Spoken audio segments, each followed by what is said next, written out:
धर्म हमेशा राजनीति से ऊपर होना चाहिए। अगर आपको ऐसा लगता है कि मंदिर से जन कल्याण नहीं होता, तो फिर हमको उस सोने की चिड़िया वाले भारत के बारे में भूल जाना पड़ेगा। पूरी दुनिया में जितने भी धर्म हैं, उन सबका राजनीति के साथ एक अन्योन्याश्रित संबंध रहा है। क्या धर्म और राजनीति एकदम अलग-अलग है या फिर धर्म को राजनीति से जोड़कर देखा जा सकता है?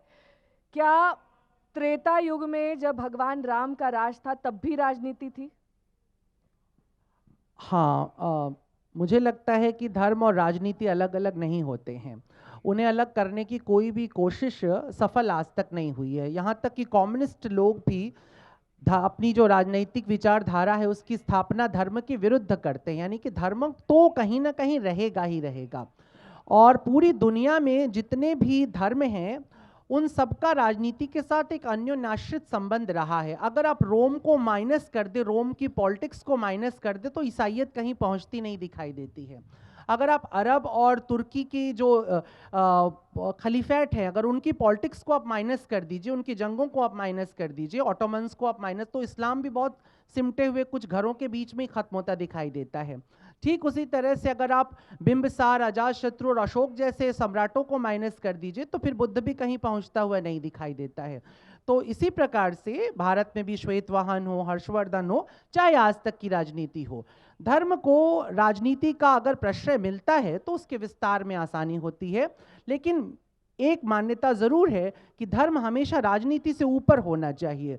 राजनीति अगर धर्म के पीछे और धर्म के आधार पर अपनी गति करती है तो उसको सद्गति मिलती है, लेकिन अगर धर्म राजनीति का पिछलग्गू बन जाए तो उसकी दुर्गति होने वाली होती है।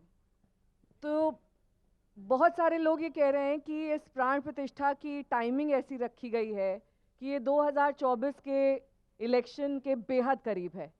क्या आपको भी ऐसा लगता है कि इसकी टाइमिंग इलेक्शन के चुनाव के नज़दीक रखी गई है ताकि हिंदू वोट पर असर पड़ सके? मुझे लगता है कि इसमें कोई बहुत बड़ी बुराई नहीं है, क्योंकि जहाँ तक मेरी स्मरण शक्ति काम करती है, आप बेहतर वैसे पत्रकार हैं, बता सकती हैं, केवल भारतीय जनता पार्टी के ही मैनिफेस्टो में कहीं राम मंदिर का जिक्र रहा है। तो अगर उसने अपना काम समय पे पूरा कर लिया है तो उसके पास ये अधिकार है कि ये इस बात को जनता तक ले जाए और उसका फायदा भी ले। पर कई सारे लोगों का ये कहना है कि इतने 1000 करोड़ खर्च हो गए, ये तो जन कल्याण में खर्च होने चाहिए थे। तो जन कल्याण को मंदिर निर्माण से क्यों जोड़कर देखा जा रहा है? टेंट में जब विराजमान थे रामलला, तब भी तो धार्मिक भावनाएं उतनी ही थी। देखिए, सवाल ये होता है कि जन कल्याण एक बहुत बड़ा सा सब्जेक्ट है। अब एक बार महात्मा गांधी को किसी अस्पताल, कोढ़ियों के अस्पताल के उद्घाटन के लिए बुलाया गया। महात्मा गांधी ने कहा कि मैं नहीं जाऊंगा, क्योंकि मैं उस दिन की प्रतीक्षा करूंगा जब कुष्ठ पृथ्वी से समाप्त हो जाए। तो कहने का अर्थ ये है कि जन कल्याण बहुत व्यापक चीज होती है। अगर आपको ऐसा लगता है कि मंदिर से जन कल्याण नहीं होता, तो फिर हमको सोने की चिड़िया वाले भारत के बारे में भूल जाना पड़ेगा, जो मंदिरों पर ही अपना अर्थचक्र रखता था। पूरी दुनिया में अगर आज मक्का के पास या अरब के पास, यूएई के पास बहुत सारा पैसा है, तो उसके बीच में एक खाना काबा एक जगह है। वेटिकन आज दुनिया में बहुत अमीर है क्योंकि उसके पास एक धार्मिक स्थल है।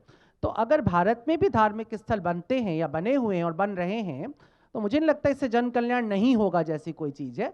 इससे तमाम व्यवसाय बढ़ते हैं। आप देखिए, सिर्फ अभी मंदिर निर्माण का चक्र चल रहा है, उस पर ही कितना व्यवसाय बढ़ चुका है, सभी का व्यवसाय बढ़ चुका है। तो व्यवसाय इससे नहीं रुकता, ना जन कल्याण रुकता है। और दूसरा, मंदिर के पास एक भावनात्मक सपोर्ट भी बहुत बड़ा होता है।